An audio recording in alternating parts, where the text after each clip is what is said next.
चलो इस पे बात कर ही लेते हैं। जब से डेडपूल एंड वुल्वरीन का ट्रेलर आया है, एक से एक थ्योरियां बनाई जा रही हैं, लेकिन इन सबके बीच जो सबसे ज्यादा रायता फैला रही है वो है इस पोर्टल को लेके। अब इसके बारे में मैंने बहुत सारे वीडियोस देखे जहां लोग ज्यादा से ज्यादा ये बता रहे हैं कि ये दोनों ही मुस्टंडे लेके डंडे एंड गेम बैटल में हिस्सा लेने जा रहे हैं।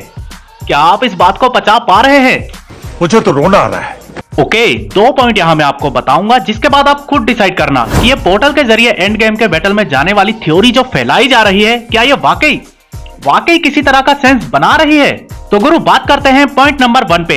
अब सबसे पहले तो ये पोर्टल खुल रहा है वॉइड के अंदर। वॉइड है टीवीए के अंदर, टीवीए है यूनिवर्स से बाहर यानी कि समय के पार। तो यहाँ सवाल ये उठता है यार कि बाहरी दुनिया से टीवीए के अंदर, टीवीए से भी ज्यादा वॉइड के अंदर क्या पोर्टल खोल के किसी को बाहर निकालना पॉसिबल है?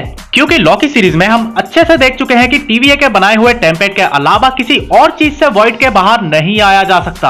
अब ध्यान देने वाली बात यहाँ ये भी है कि डेडपूल, वुल्वरीन और कैसेंड्रा के अलावा इस पोर्टल के पास और कोई भी दिखाई नहीं दे रहा है, यानी कि इस पोर्टल को कहीं और से खोला गया है, जिसके पीछे 2 पॉसिबिलिटी बनती है। पहली ये कि पोर्टल को वॉइड से वॉइड में ही खोला गया है, जिसकी उम्मीद मुझे बहुत ही कम है।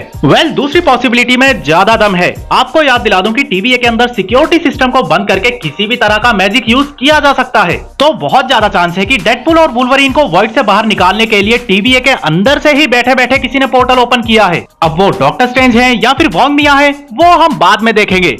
दूसरा पॉइंट ये कि अगर Deadpool and Wolverine end game battle में जंपिंग जपैक करते हैं तो इससे बैटल का लगभग 20 से 30% सिनेरियो चेंज हो जाएगा। क्योंकि जाहिर सी बात है कि मार्वल इन 2 बड़े सुपर हीरोज को सिर्फ चित्तौड़ी आर्मी और आउटराइडर से तो नहीं लड़वाएगा। डेफिनेटली वो इन दोनों का काउंटर ब्लैक ऑर्डर्स में से ही किसी के साथ करवाएगा।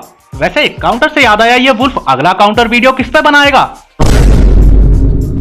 पता नहीं ऐसे डेंजरस सिचुएशन में मैं ऑटोमेटिकली आगे कैसे आ जाता हूँ। वेल वापिस अपने मुद्दे पे आते हैं। तो अगर मार्वल वाकई में ऐसा करता है तो सीधे सीधे इससे एंड गेम बैटल का एक बहुत बड़ा सीक्वेंस चेंज हो जाएगा। लेकिन इतना सब झोल झमेला पेलम पेला होने के बाद भी जब अंत में थैनोस का सफाया आयरन मैन के चुटकी बजाने से ही होना है, तो फिर आखिर मार्वल अपनी ऑडियंस को एंड गेम बैटल रिविजिट क्यों करवाएगा?